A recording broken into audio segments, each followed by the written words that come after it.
Olá pessoal, então dando continuidade às nossas reflexões sobre os clássicos da sociologia, a gente agora vai falar sobre o sociólogo alemão Max Weber. O Max Weber viveu entre 1864 e 1920, então pelo contexto histórico da vida dele dá para a gente ter uma percepção da importância e da abrangência da sua obra para a Alemanha da sua época e que se estende até os dias de hoje. Segundo Gabriel Kohn, o grande sociólogo da Universidade de São Paulo, numa pesquisa que ele fez, uma das obras mais indicadas e um dos sociólogos mais famosos e que marcou o século XX é o Max Weber, né? Eu estou aqui com a obra do Weber, né?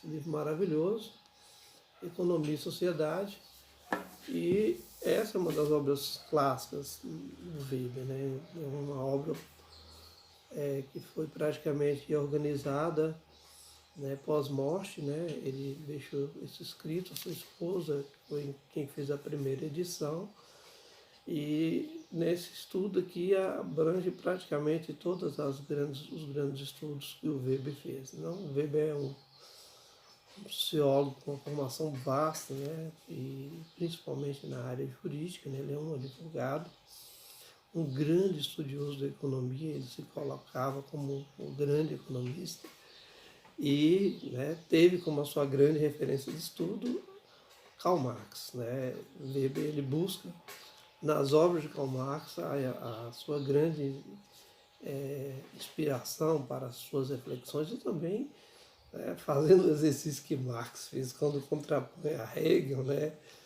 que pensava, que acreditava que as ideias moviam o mundo, e Marx vai inverter essa coisa, né, e vai trabalhar numa outra perspectiva, pensando em analisar a sociedade, mas não a partir do campo das ideias, mas a partir do campo das relações sociais, a partir da convivência do mundo do trabalho e da lógica do sistema capitalista. Weber, por sua vez, é um sociólogo incrível, né? Ele já começa, depois de ter feito todos os estudos, né? Seu maior rival teórico é o Emile Durkheim. Ele não concorda, discorda da forma da escola francesa pensada pelo Durkheim e que é um crítico, né? Toda a sua vida, todas as suas obras são verdadeiras críticas ao Emile Durkheim, né? E ele coloca como primeira objeção ao pensamento do Durkheim essa ideia de que Durkheim acreditava que a sociedade estava acima dos indivíduos e ela exterior aos indivíduos, ela que impunha aos indivíduos as regras e as formas de viver em sociedade. Né? E, por sua vez, o Max Weber vai pensar totalmente diferente. Ele discorda, ele vai dizer que a sociedade ela vive numa permanente interação social e, a partir dessas contraposições ao pensamento do Emile Durkheim, ele vai construir a sua teoria social, onde ele busca compreender o comportamento dos indivíduos, né, levando em consideração os processos históricos. Então ele não vê esses processos como fatores na perspectiva que o Emile Durkheim tinha colocado como impositivos e determinantes. Ao contrário, né? Weber ele não gosta de pensar a sociedade também muito nessa perspectiva de cenário, como se as coisas já estão estabelecidas e cabe a você entrar dentro dessa engrenagem, né?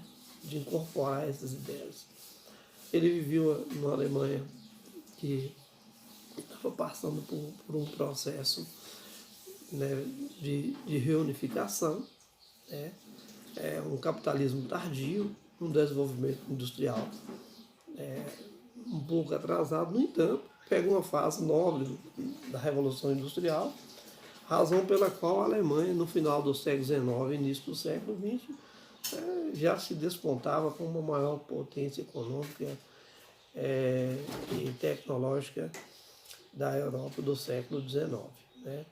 Apesar dela ter passado por essa Primeira Guerra Mundial, e Weber fez parte dessas reflexões, inclusive era um dos grandes mentores da própria participação, ele achava que uma nação que chegou no final do século XIX, com a potência que chegou, ela nunca iria ficar restrita ao seu próprio país, ela iria buscar outros ângulos, outras reflexões. Então, a área de concentração de estudo de Weber, então, ela fica em torno, o seu objeto de estudo é a ação social, né? A ação do indivíduo em sociedade. Então, na perspectiva do Max Weber, ele usa o método histórico compreensível, ele quer compreender todas as formas de agir, de viver em sociedade. E aí, ele também pensava muito, assim como o próprio Marx, de uma Alemanha tão pujante, tão desenvolvida, quem seria o grupo que iria liderar essa Alemanha, né? Então, ele acreditava que era preciso construir. Ele não via, né, como o próprio professor Gabriel Kuhn coloca muito bem nas suas reflexões, né, inclusive no prefácio aqui do livro Economia e Sociedade, que ele não acreditava naqueles grupos que operavam na Alemanha como sendo os grupos que seriam os grandes gestores de uma Alemanha para o futuro, né? Na classe empresarial, na classe política da sua época, havia uma grande descrença do Weber. E se essas pessoas de fato seriam capazes de conduzir a Alemanha para a ocupação no cenário, no espaço de transformação e colocar a Alemanha cada vez mais como uma grande nação, né? Que já era de fato uma nação já bem desenvolvida e de uma economia, né, maravilhosa. Apesar da crise da Primeira Guerra Mundial, a Alemanha ela vai dar a volta por cima e vai construir a sua nova forma de organização política e econômica para chegar até aí na década de 30 já do século XX como uma grande nação. Então vamos lá. Ao analisar a ação social, é interessante a gente observar aqui na obra marcante dele, do Weber, ele procura o quê? Ele procura, em primeiro momento, identificar o que motiva a ação dos indivíduos, né? Ele fala que toda motivação tem um valor. Quais são os valores que, de fato, definem o comportamento dos indivíduos em sociedade? Portanto, ele, então, vai fazer uma descrição analítica interessantíssima sobre a tipologia da ação.